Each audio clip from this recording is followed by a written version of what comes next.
Shalom, apa kabar anak-anak pagi ini? Baik? Ya, sebelum kita masuk dengan pelajaran kita hari ini, mari kita berdoa. Kita berdoa. Terima kasih Tuhan Yesus, sahabat kami. Kami semua sudah siap untuk mau belajar.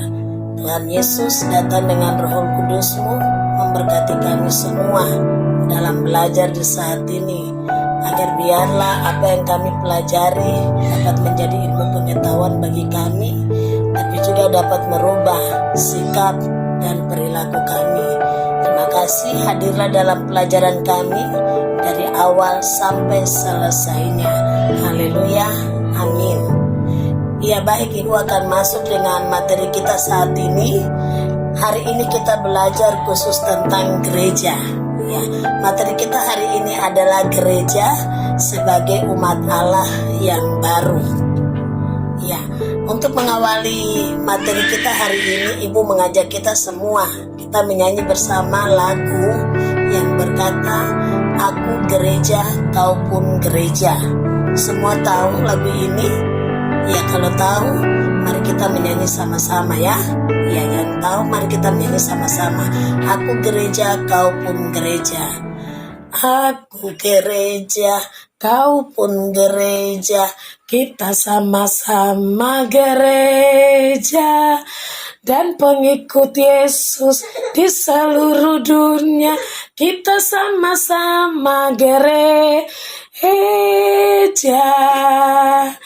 Gereja bukanlah gedungnya dan bukan pula menaranya. Bukalah pintunya, lihat di dalamnya. Gereja adalah orangnya. Ya baik, materi kita hari ini khusus bicara tentang gereja. Dari lagu kita tadi, aku gereja, kau pun gereja. Nah, Ibu masuk dengan gereja. Gereja, gedungnya atau orangnya. Ya, baik, kita sama-sama belajar hari ini. Gereja pertama kali terjadi pada peristiwa keturunan Roh Kudus. Itu gereja perdana. Gereja mulai terbentuk. Siapa yang tahu peristiwa keturunan Roh Kudus? Ada yang masih ingat? Iya, baik. Murid-murid setelah Yesus naik ke sorga 40 hari lamanya itu mereka menanti apa yang dijanjikan oleh Tuhan Yesus. Tuhan Yesus bilang, jangan kamu pergi kemana-mana, kamu tunggu di sini sampai saya mengirimkan seorang penolong bagi kamu. Dan mereka tidak kemana-mana. Mereka, murid-murid ini, mereka tinggal di Yerusalem. Mereka ada di suatu ruangan yang terkunci. Tapi tiba-tiba datanglah angin yang sangat kencang memenuhi ruangan itu. Dan tiba-tiba murid-murid mereka semua penuh dengan Roh Kudus. Di atas kepala-kepala mereka kelihatan seperti lidah-lidah seperti nyala api. Nah, ternyata Roh Kudus turun dan memenuhi mereka semua. Dan Roh Kudus itu dalam bentuk seperti lidah-lidah nyala api yang hinggap di atas kepala mereka. Mereka murid-murid yang ada pada saat itu, mereka semua dipenuhi oleh Roh Kudus. Dan apa yang terjadi? Mereka mulai berbicara dalam berbagai bahasa. Mereka mulai memberitakan firman Tuhan dari berbagai bahasa. Mereka keluar dari dalam ruangan itu dan mereka mulai memberitakan Injil dengan berbagai bahasa. Dan orang-orang yang ada pada saat itu, mereka bingung, mereka heran. Mereka ini mabuk kah? Padahal hari baru jam 9 pagi. Ternyata anak-anak, murid-murid pada saat itu, mereka dipenuhi oleh Roh Kudus dan mereka mulai memberitakan Injil dalam berbagai bahasa. Dan pada saat itu murid yang lain langsung berdiri dan berkhotbah adalah Simon Petrus. Dan pada saat itu banyak orang yang percaya, banyak orang yang bertobat, dan mereka mulai memberi diri dibaptis. Dan pada peristiwa gereja perdana atau gereja mula-mula ini, ada sekitar 3.000 orang yang memberi diri dibaptis. Ya, apa yang menarik dari kisah ini anak-anak? Ya, ternyata gereja tidak pertama-tama dibentuk gedungnya. Gereja seperti yang dikatakan dalam lirik lagu tadi yang kita menyanyi, terutama sekali adalah orangnya.